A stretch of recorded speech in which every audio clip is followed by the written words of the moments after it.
This is EHOMEWEI QLED portable productivity screen. For some time now, I have been looking for a portable screen that I can buy, but nothing really piqued my interest. Most portable screens seem to have the same design flow that I have been avoiding, which is the connecting ports are always placed on the side of the monitor, forcing you to get a 180 degrees adapter to hide cables just like this one. Until I came across this monitor, the sleek and minimalist design got my attention, so I started searching it as I didn't want to spend $300 before doing a little bit of research. Unfortunately, there aren't that many reviews on it, despite the company having official stores on all major platforms. So I bought one and I spent some time with it, and I absolutely love it. Let's explore it.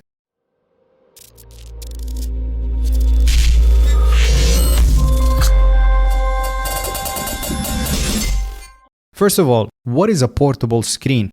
Well, it's very similar to regular monitors you would find in offices and at home, but boasts a much smaller footprint and a lot lighter and easier to carry around. They can be useful in a lot of situations.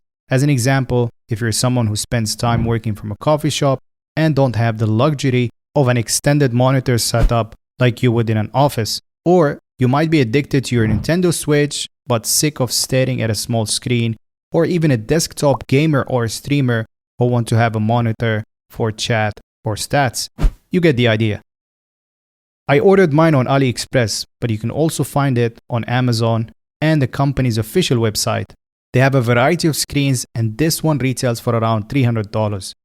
At this price point and for the features and quality it offers, it's an absolute steal in my opinion. This is the R13 Pro 4K series.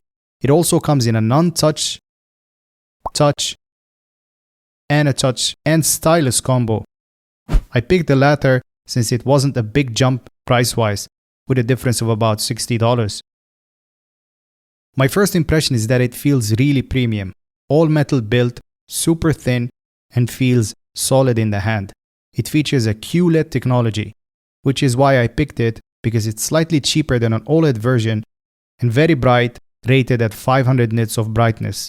It comes with a built-in kickstand that also houses the two USB-C ports, a mini HDMI, and on the side of the kickstand, you get the control buttons, which allows you to control volume, brightness, orientation, and so on, a headphone jack, a speaker, and one more speaker on the other side.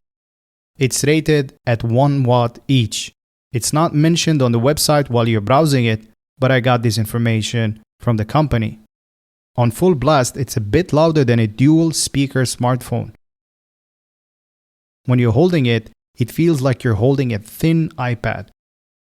There's a good weight to it with excellent weight distribution, no squeaking or rough edges.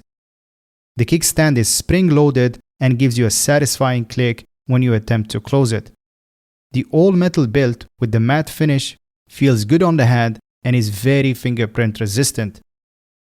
The 10-point multi-touch technology is on point and very responsive, very similar to that of a smartphone. Super impressive considering the size of the screen itself. Even when interacting with small items like you would while browsing a web page, it's still very precise even using just your fingers. And my favorite part has to be the bezels. This is without a doubt one of the smallest bezels I have seen on a portable screen of this kind. Comparing it to another portable screen here, you can see that the screen tucks under the bezel, versus here, the whole screen is covered in glass. 10 out of 10 on the build quality. No other brand even comes close. There's a lot more going on here than meets the eye, so I'll try to cover as much as possible. In the box, you get everything you can possibly use. Besides the monitor, you get the stylus. If you ordered the R13 Pro, you get a mini HDMI to an HDMI cable, two USB-C cables, a screen protector, and you even get a traveling pouch. When powered on, you will notice that unlike most portable monitors, it is incredibly bright. And the best part is, it can be powered via the laptop itself. I wasn't able to have one cable set up with USB-C cable alone, and I needed to use the HDMI cable, a minor inconvenience, but certainly not a deal breaker. I'm still able to have a clean setup even with 2 cables involved. This setup turns my Razer laptop to a fully functioning touchscreen setup. I'm able to do all the stuff that I want to do without the use of a mouse or a keyboard, thanks to the 10-point touch capability. I haven't seen anyone do it to my knowledge yet. But by adjusting few things on the settings menu, you can have the on-screen keyboard pop up whenever you click on a document or a search bar or any other similar fields. It's very responsive and it makes the Windows 11 experience several times better than the traditional way. Using it with my Samsung phone was not as pleasant, and that's a Samsung limitation in itself. I was able to run the Samsung DeX, but unfortunately without the touch functionality. That's because the screen uses one cable for display and another for touch. At least, that's what I initially thought. Upon experimenting a little bit more with it, I realized that I needed to use one of these dongles to get the touch functionality on a Samsung DeX. And it worked again perfectly fine. Very responsive and pleasant to navigate through. The only downside though, being that you have to carry extra gear if you're traveling, which kind of beats the purpose of a portable monitor. But it still works perfectly fine for media consumption without the touch functionality and using your phone as a mousepad. Overall, I'm super excited to spend some more time with it and test it out at work or even when traveling for leisure.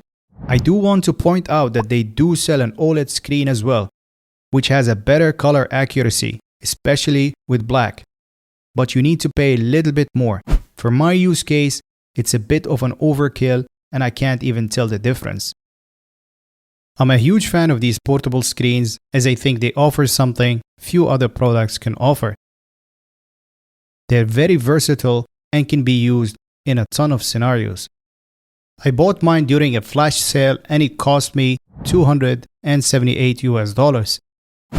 The non-touch version retails for around $260, the touch version at around $300, and this one is currently selling for around $345. Since I only post one video per product, feel free to ask me any questions related to the product below. Questions like, can you use a power bank to power it on? I will leave a link for the product in the description. They're mostly affiliate links, and by using the links, you're also supporting the channel. If you enjoyed the video, stick around for future videos where I try to bring you unique and interesting products just like this one. Thank you so much for watching, and I'll catch you in the next one.